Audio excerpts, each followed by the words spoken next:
대법원 2025년 3월 27일 선고 2021다 245-528 등 판결. 사건명 근로자 지위 확인 등 1. 파견 근로자 보호 등에 관한 법률에 따라 사용사업주에게 직접 고용 의무가 발생하였는데 사용사업주의 근로자 중 같은 종류, 유사 업무 근로자가 없는 경우 파견 근로자에게 적용될 근로조건을 판단하는 방법 및 이때 법원이 고려하여야 할 사항. 파견 근로자 보호 등에 관한 법률 이하 파견법이라 한다. 파견법 제6조의 2는 제1항에서 근로자 파견 사업의 허가를 받지 아니한 자로부터 근로자 파견의 역무를 제공받은 경우 등 일정한 경우에 사용사업주는 해당 파견 근로자를 직접 고용하여야 한다고 규정하면서 직접 고용하는 파견 근로자의 근로조건에 관하여 제3항에서 사용사업주의 근로자 중 해당 파견 근로자와 같은 종류의 업무 또는 유사한 업무를 수행하는 근로자 이하 같은 종류, 유사 업무 근로자라 한다. 같은 종류, 유사 업무 근로자가 있는 경우에는 해당 근로자에게 적용되는 취업 규칙 등에서 정하는 근로조건에 따르고 제1호 같은 종류, 유사 업무 근로자가 없는 경우에는 해당 파견 근로자의 기존 근로조건의 수준보다 저하되어서는 아니 된다고 규정하고 있다. 제2호 파견법에 따라 사용사업주에게 직접 고용 의무가 발생하였는데 사용사업주의 근로자 중 같은 종류, 유사 업무 근로자가 없는 경우에는 기존 근로조건을 하회하지 않는 범위 안에서 사용사업주와 파견 근로자가 자치적으로 근로조건을 형성하는 것이 원칙이다. 그러나 사용사업주가 근로자 파견 관계를 부인하는 등으로 인하여 자치적으로 근로조건을 형성하지 못한 경우에는 법원은 개별적인 사안에서 근로의 내용과 가치, 사용사업주의 근로조건 체계, 고용 형태나 직군에 따른 임금 체계 등 파견법의 입법 목적, 공평의 관념, 사용사업주가 직접 고용한 다른 파견 근로자가 있다면 그 근로자에게 적용한 근로조건의 내용 등을 종합하여 사용사업주와 파견 근로자가 합리적으로 정하였을 근로조건을 적용할 수 있다. 다만 이와 같이 파견 근로자에게 적용될 근로조건을 정하는 것은 본래 사용사업주와 파견 근로자가 자치적으로 형성했어야 하는 근로조건을 법원이 정하는 것이므로 한쪽 당사자가 의도하지 아니하는 근로조건을 불합리하게 강요하는 것이 되지 않도록 신중을 기할 필요가 있다. 2. 사용사업주에게 직접 고용 의무가 발생한 후 파견 근로자가 파견 사업주에 대한 관계에서 사직하거나 해고를 당한 경우 사용사업주의 직접 고용 의무에 영향을 미치는지 여부, 원칙적 소급 및 파견 근로자가 파견 사업주와의 근로관계를 종료하고자 하는 의사로 사직의 의사표시를 한 사정만으로 파견 근로자 보호 등에 관한 법률 제6조의 2, 제2항에서 정한 명시적인 반대 의사를 표시하는 경우에 해당한다고 단정할 수 있는지 여부, 소급 사용사업주에게 직접 고용 의무가 발생한 후 파견 근로자가 파견 사업주에 대한 관계에서 사직하거나 해고를 당하였다고 하더라도 이러한 사정은 원칙적으로 사용사업주의 직접 고용 의무에 영향을 미치지 않는다. 또한 파견 근로자가 파견 사업주와의 근로관계를 종료하고자 하는 의사로 사직의 의사표시를 하였다고 하더라도 그러한 사정만으로는 파견 근로자가 직접 고용되는 것에 대하여 파견 근로자 보호 등에 관한 법률 제6조의 2, 제2항에서 정한 명시적인 반대 의사를 표시하는 경우에 해당한다고 단정할 수 없다. 3. 파견 근로자 보호 등에 관한 법률에 따른 직접 고용 의무가 발생하였으나 사용사업주가 이를 이행하지 아니하여 사용사업주에 대한 근로 제공이 이루어지지 않은 경우 파견 근로자가 사용사업주를 상대로 근로를 제공하였다면 받을 수 있었던 임금 등 상당의 손해배상을 청구할 수 있는지 여부, 적극. 이때 근로 제공이 이루어지지 않은 것이 사용사업주의 직접 고용 의무 불이행으로 인한 것인지 판단하는 기준. 파견 근로자 보호 등에 관한 법률에 따라 사용사업주에게 직접 고용 의무가 발생하였으나 사용사업주가 이를 이행하지 아니하였다면 사용사업주에 대하여 근로를 제공한 파견 근로자는 사용사업주를 상대로 직접 고용 관계가 성립할 때까지의 임금 등 상당의 손해배상을 청구할 수 있고, 직접 고용 의무 발생 후 사용사업주에 대한 근로 제공이 이루어지지 않은 경우에도 파견 근로자는 근로의 미제공이 사용사업주의 직접 고용 의무 불이행으로 인한 것임을 증명하여 해당 기간 동안 계속 근로를 제공하였다면 받을 수 있었던 임금 등 상당의 손해배상을 청구할 수 있다. 이때 파견 근로자가 근로를 제공하지 않은 것이 사용사업주의 직접 고용 의무 불이행으로 인한 것인지는 근로 제공이 이루어지지 않은 구체적인 사유와 경위, 그 사유에 관한 파견 근로자와 사용사업주의 태도 등을 고려하여 판단하여야 한다. 4. 채무 불이행으로 인한 손해배상 사건에서 채무자의 책임 제한에 관한 사실 인정이나 비율을 정하는 것이 사실심의 전권 사항인지 여부, 원칙적 적극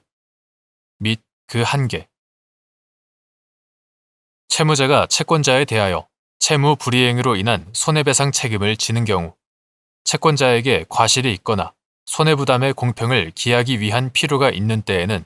채무자의 책임을 제한할 수 있고, 책임 제한에 관한 사실 인정이나 비율을 정하는 것은 사실심의 전권 사항이나 그것이 형평의 원칙에 비추어 현저하게 불합리하여서는 아니 된다. 5. 한국도로공사와 용역 계약을 체결한 외주 사업체에 소속되어 고속도로 안전순찰 업무를 수행한 갑 등이 파견 근로자 보호 등에 관한 법률에 따라 한국도로공사에 직접 고용 의무가 발생한 후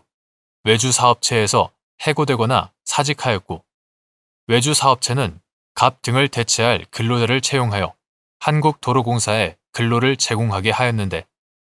그 후 갑 등이 한국도로공사를 상대로 직접 고용 의무 불이행을 이유로 임금 등 상당의 손해배상을 구한 사안에서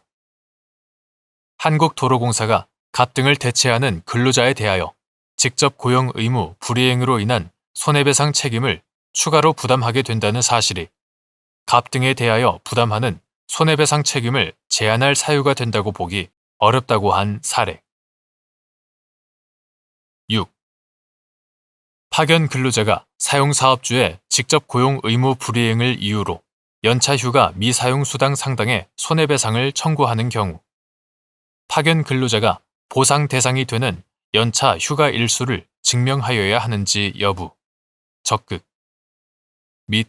이때 사용한 연차 휴가 일수를 확인할 수 없거나 사용사업주에게 근로 제공이 이루어지지 않은 경우 이를 증명하는 방법. 파견 근로자가 직접 고용되었다면 근로기준법 제61조에 따라 사용사업주로부터 사용 촉진을 받았을 것과 그럼에도 자발적으로 휴가를 사용하지 않았을 것임이 분명히 인정되는 경우에도 연차휴가 미사용 수당 상당의 손해배상을 청구할 수 있는지 여부, 소극. 파견 근로자는 사용사업주의 직접 고용 의무 불이행에 대하여 직접 고용 의무 발생일부터 직접 고용 관계가 성립할 때까지 사용사업주에게 직접 고용되었다면 받았을 임금 상당 손해배상금을 청구할 수 있다. 위 기간 중 연차휴가 미사용 수당 상당의 손해배상을 청구하는 파견 근로자는 손해배상의 일반 원칙에 따라 손해를 증명할 책임을 부담하므로 발생한 연차휴가 일수에서 사용한 연차휴가 일수를 공제한 보상 대상이 되는 연차휴가 일수를 증명하여야 한다.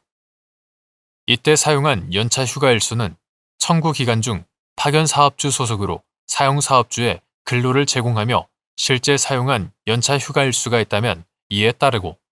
이를 확인할 수 없거나 청구 기간 중 사용사업주에게 근로 제공이 이루어지지 않은 경우에는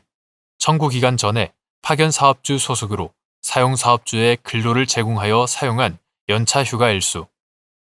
해당 파견 근로자와 같은 종류, 유사 업무를 수행하는 사용사업주의 근로자들이 청구 기간 중 사용한 연차 휴가 일수 또는 그 밖에 적당한 간접 사실로 증명하면 충분하다. 다만 사용사업주의 사업장에서 근로기준법 제61조에 따른 연차 휴가 사용 촉진 제도가 실시되고 있고 관련 근거 규정의 내용, 대상이 되는 근로자의 범위, 시행 실태 등을 비롯한 여러 사정을 고려할 때 파견 근로자가 직접 고용되었을 경우 위 제도에 따라 사용사업주로부터 사용 촉진을 받았을 것과 그럼에도 자발적으로 휴가를 사용하지 않았을 것임이 분명히 인정되는 경우에는 파견 근로자는 연차 휴가 미사용 수당 상당의 손해배상을 청구할 수 없다. 7. 제1심의 변론이 종결된 후 2019년 5월 21일 개정된 소송 촉진 등에 관한 특례법 제3조 제1항 본문에 법정 이율에 관한 규정이 시행된 경우 항소심에서 인용되는 청구 부분에 적용되는 소송 촉진 등에 관한 특례법상 법정 이율에 관한 규정 제1심에서 이미 심리하여 판단된 바 있는 청구 부분은 종전 규정 항소심에서 청구 취지가 확장됨에 따라 새롭게 인용된 청구 부분은 개정 규정 2019년 5월 21일 대통령령 제29768호로 개정되어 2019년 6월 1일부터 시행되는 소송 촉진 등에 관한 특례법 제3조 제1항 본문의 법정 이율에 관한 규정은 소송 촉진 등에 관한 특례법 이하 소송촉진법이라 한다. 소송촉진법 제3조 제1항 본문에서 대통령령으로 정하는 이율이란 연 100분의 12를 말한다 라고 규정 이하 개정 규정이라 한다. 개정 규정함으로써 종전의 법정 이율이었던 연 15%를 연 12%로 개정하였다. 부칙 제2조 제1항에서는